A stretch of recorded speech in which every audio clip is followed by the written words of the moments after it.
Hey guys, I'm Saurav. Welcome to the channel. It's that time of the year. We have the brand new iPhone 17 Pro Max in the studio, and in this video, I'm going to test the camera in different real life situations and figure out if this camera is really good and if it's worth the upgrade.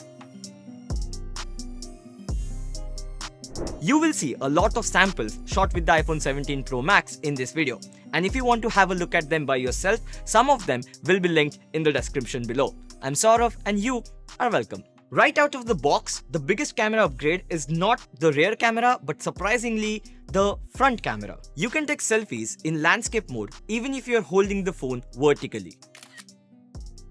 The way the iPhone 17 series is able to achieve this is because of the square sensor. So it doesn't matter if you hold the phone vertically or horizontally, you're still using the full height of the sensor. That is genius. Is it going to crop in when you change the aspect ratios? Yes, but the sensor now is 24 megapixels. So even the cropped selfies are supposed to have better details than before. I don't take a lot of selfies, but I can see people using this. I think a lot of smartphone manufacturers are going to adapt to this square sensor. Let's now move to the rear cameras. The only major improvement from the last year is the telephoto lens, which actually might sound like a downgrade since it's 4x compared to the 5x in the 15 and 16 Pros. But the difference is now it's a 48 megapixel sensor. And disclaimer, the sensor is amazing. Nowadays, smartphones don't have huge camera upgrades every year. And the reason for that, I believe, is smartphone camera hardware has reached its peak considering the form factor. But I'm happy because for the first time, all the lenses, the standard, wide and telephoto are now 48 megapixel, whereas earlier the 5x was a 12 megapixel sensor. The new sensor is definitely sharper.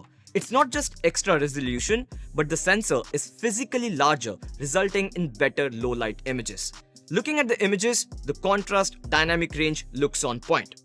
The images are sharp even when zoomed in, irrespective of the lens I use. The flare issue has not disappeared completely, but has reduced a fair bit.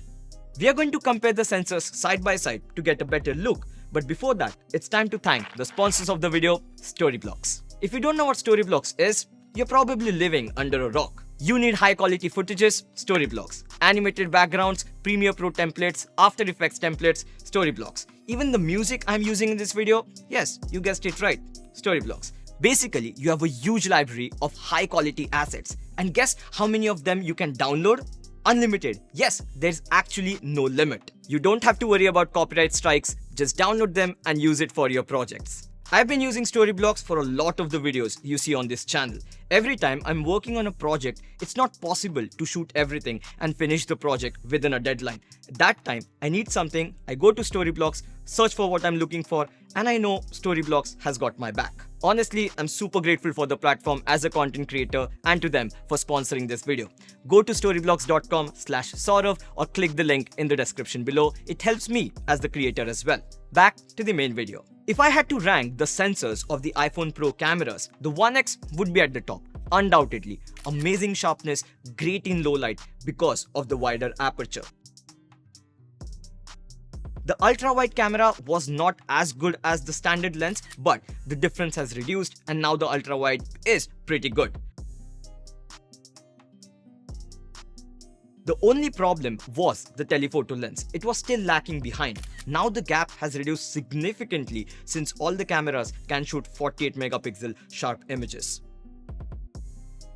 The higher resolution of the telephoto sensor also gives the 17 Pro an option to shoot in 8x. Now, Apple says it is optical quality, but in reality, it's just digital zoom. I would not say that's a bad thing because it still outputs a 12 megapixel image, which is the same as the 5x in the previous iPhones. One thing people might be confused about is it the same as having a dedicated 8x lens? The answer is simply no. Optical zoom and digital zoom are way different. Apple says that they are using a different image processing pipeline to improve the image quality of the 8x digital zoom than what you would get if you would have manually cropped in the image.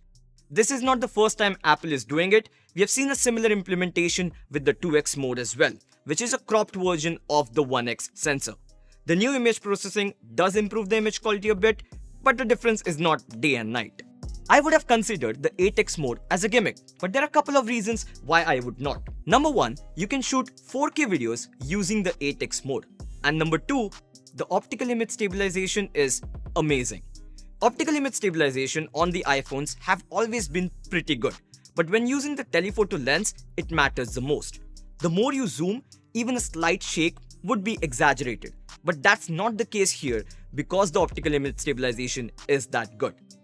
The stabilization really shines when using the action mode. Usually, I don't use action mode because the quality doesn't look that great, but that's not the case here. Shooting this handheld at 100mm would not have been possible without using action mode. One weird issue I faced while taking images at 8x was a bit of wobble, and the effect gets exaggerated as you move the camera faster. Not a major issue because it's not that difficult to keep the iPhone stable, and the good news is the effect goes away when recording videos. Talking about the ultra-wide lens, one small difference: you can now shoot 24MP JPEGs compared to the 12MP limit in the 16 Pros. Doesn't make a difference if you're shooting RAW, but I appreciate the extra resolution in JPEGs, especially when capturing those macro shots. Talking about video, iPhone has always been at the top of their game when it comes to smartphone videography, and this year it just keeps getting better. According to me, the biggest upgrade was the ability to shoot in log when the 15 Pro came out. The filmmaker in me was so happy. Now, they take it a step further with the 17 Pro by introducing ProRes RAW. The benefit of shooting in ProRes RAW is you can change the ISO white balance in post because it contains more exposure and color information.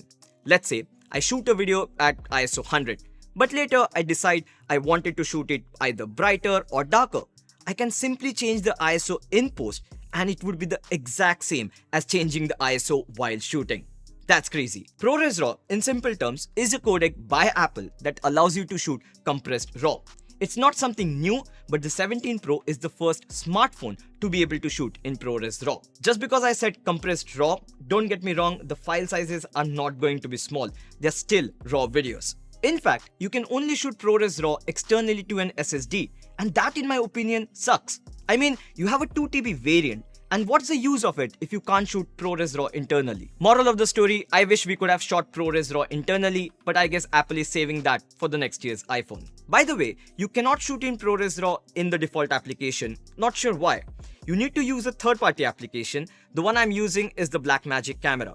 You get an option to shoot in OpenGate when shooting in ProRes RAW, which basically uses the entire sensor to shoot a video, unlike the 16:9 aspect ratio, which crops in a bit.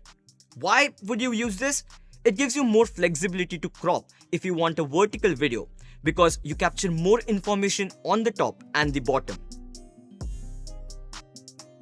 The only catch is there is no stabilization. So if you're shooting in OpenGate, you have to use a tripod. To conclude the video, do I think the iPhone 17 Pro has the best smartphone camera? Yes. Do I think it's a huge upgrade over the 16 Pro?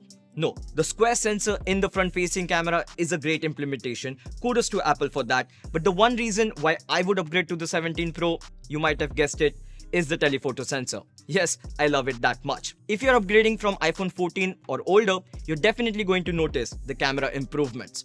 That's it from this video, guys. Hope you enjoyed the video. Again, if you want to download the samples, the link will be in the description. Like, comment, and let me know what you think about it. I'll talk to you guys in the next one. Bye.